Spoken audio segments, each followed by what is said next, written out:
Hello guys, welcome to my YouTube channel. আবারও আপনাদের মাঝে নতুন একটি ব্লগ ভিডিও নিয়ে আসলাম। অবশ্যই লাইক কমেন্টের মাধ্যমে আপনারা মতামত জানাবেন। এই ব্লগটি হচ্ছে ঢাকা থেকে মাওয়া ফেরিঘাট। মাওয়াতে কি আছে আপনাদের সব কিছু দেখাবো। এই মুহূর্তে আমরা পদ্মা ব্রিজের পাশ দিয়ে যাচ্ছি মাওয়া ফেরিঘাটে। এই ভিডিওতে আপনাদের সাথে 3টা পার্ট শেয়ার করব। আশা করি ভিডিও সম্পূর্ণ দেখবেন। এটা হচ্ছে ব্লগ নাম্বার 17 নম্বর ব্লগ। প্রথমে আপনাদের সাথে শেয়ার করব মাওয়া ফেরিঘাটের আশেপাশে সব কিছু, যা কিছু আছে সব কিছু দেখাবো আপনাদের।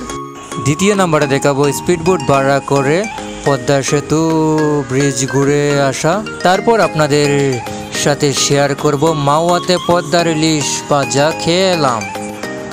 মাওয়া ফেরিঘাটে বেশিরভাগ মানুষ আসে ইলিশ ভাজা খেতে। মাওয়াতে এটা খুবই জনপ্রিয় ইলিশ ভাজা। এই মুহূর্তে আমরা মাওয়াতে এসে পৌঁছে গেছি। ভিডিওর সাথে থাকুন।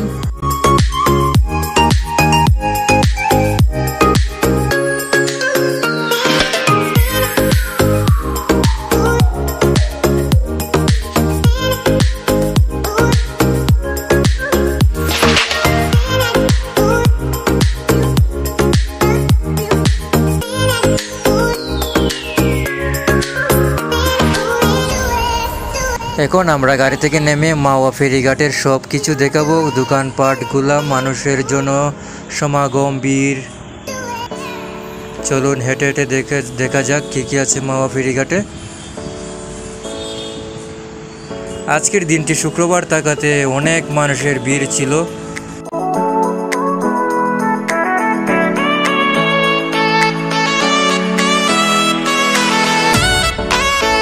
সকল মানুষেরা দাঁড়িয়ে আছে নৌকা ভাড়া করে এবং স্পিডবোট ভাড়া করে পদ্মা সেতুর নিচ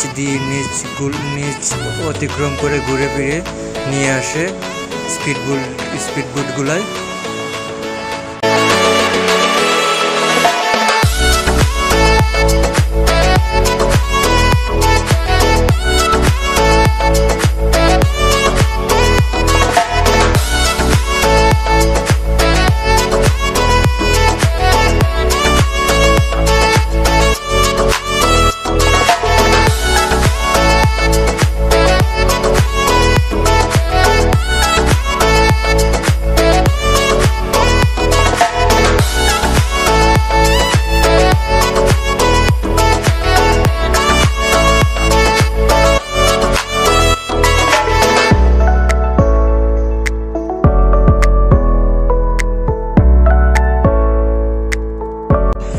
এখন আপনাদের দেখাবো মাওয়াতে লঞ্চ স্পিডবোট ঘাট। স্বাগতম লঞ্চ ও স্পিডবোট ঘাটে আপনাকে।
গাইস, এখন আপনাদের দেখাবো ব্লগের দ্বিতীয় পার্ট।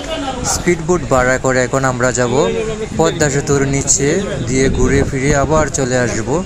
ভিডিওর সাথে থাকুন, খুবই ভালো লাগবে। আজকের দিনটা খুবই সুন্দর উপভোগ করলাম, খুবই ভালো লেগেছে। স্পিডবোট ভাড়া করার শেষে এখন আমরা স্পিডবোটে গিয়ে উঠবো। চলেন ভিডিওর সাথেই থাকুন। মাওয়া ফেরিঘাট থেকে স্পিডবোট দিয়ে পদ্মা সেতু পর্যন্ত জনপ্রতি 100 থেকে 200 টাকা পর্যন্ত নিয়ে থাকে লোকালে, আর রিজার্ভ করলে 1200 থেকে 1300 টাকা এরকম নিয়ে থাকে স্পিডবোটগুলো। আমরা 3 জনে স্পিডবোট ভাড়া করে নিলাম, এখন যাত্রা শুরু করেছি। অবশ্যই ভিডিওতে লাইক কমেন্ট করবেন প্লিজ। খুব বেশি ঢেউ থাকার কারণে ক্যামেরা বেশি নড়াচড়া করছিল। আপনি যদি মাওয়াতে সেই মুহূর্তে স্পিডবোট ভাড়া করে ঘোরাফেরা করেন, অন্যরকম একটা অনুভূতি ফিল করবেন, সাগরের একটা অনুভূতি পাওয়া যায়।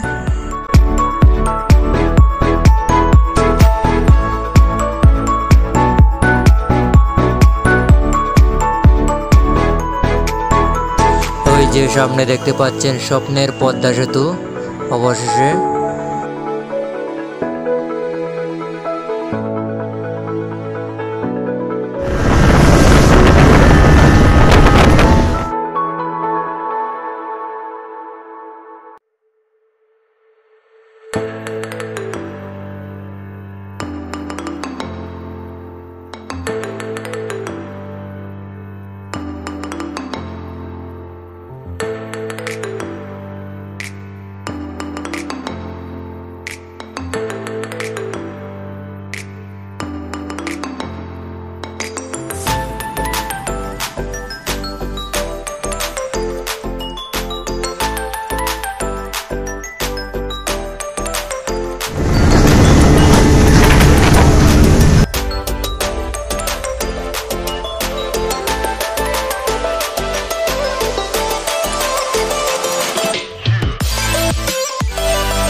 গাইস, এই মুহূর্তে আমরা চলে এসেছি পদ্মা সেতুর কাছাকাছি।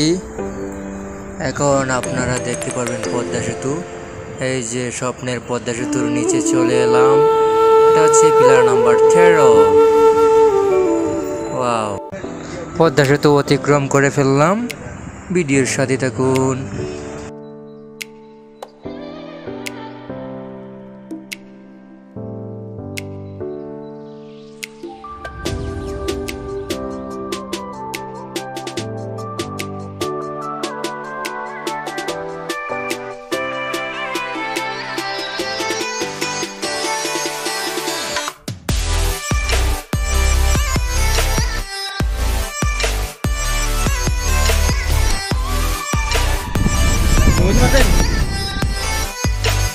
পদ্মা সেতু ঘোরা শেষ। এখন আমরা চলে যাব আবার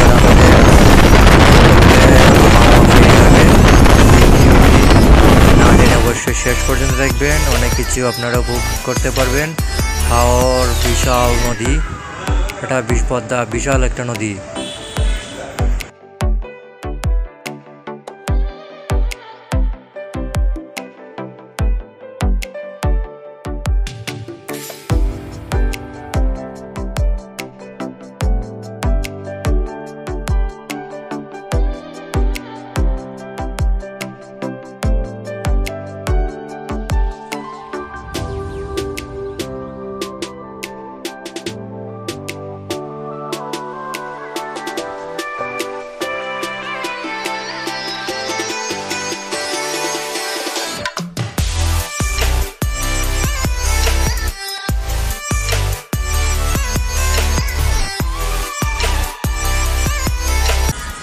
স্পিড বোট দিয়ে পদ্মা সেতু ঘোরা শেষ। এখন আমরা যাব ইলিশ ভাজা খেতে।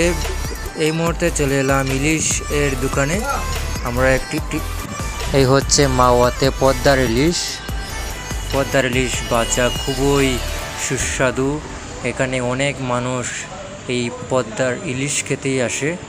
ইলিশ ভাজা হচ্ছে এখানে জনপ্রিয়। ইলিশ ভাজা এখন আপনাদের সম্পূর্ণ দেখাবো, কাটা থেকে ভাজা পর্যন্ত এবং খানি সহ সব কিছু আপনাদের সাথে শেয়ার করব। অবশ্যই ভিডিওটি শেষ পর্যন্ত দেখবেন, না টেনে অবশ্যই দেখবেন। এটা হচ্ছে পার্ট নাম্বার 3 ব্লগের। ইলিশ ভাজা আপনার যেমন মন চায় তেমনইভাবে তারা ভেজে দিতে পারবে, কোনো সমস্যা নেই। আপনার মন মতোই ভাজতে পারবেন।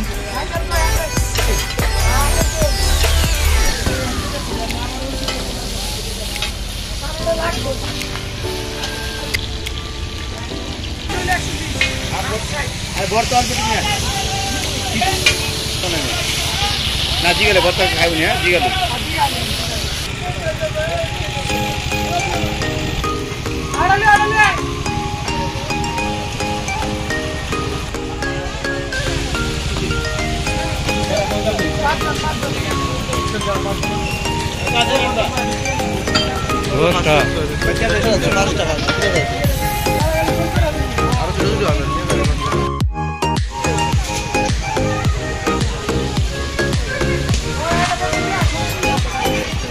মাছ ভাজা শেষ। এখন আমরা এসে 3 জন টেবিলে বসলাম।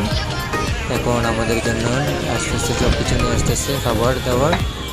এখানে পাবেন আলু ভর্তা, ইলিশ মাছের ভর্তা। আপনি চাইলে ইলিশ মাছ দিয়েও ভর্তা খেতে পারবেন, কোনো সমস্যা নেই। এই যে চলে এসেছে আমাদের পদ্মার ইলিশ, মাওয়াতে পদ্মার ইলিশ, সাথে আছে বেগুন ভাজা।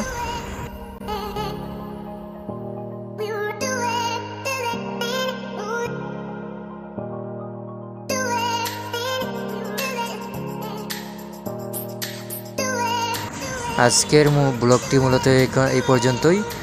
আশা করি ভিডিওটি অবশ্যই শেষ পর্যন্ত দেখবেন আর লাইক কমেন্টের মাধ্যমে আপনার মতামত জানাবেন ভিডিওটি কেমন হয়েছে। Thanks for watching my video.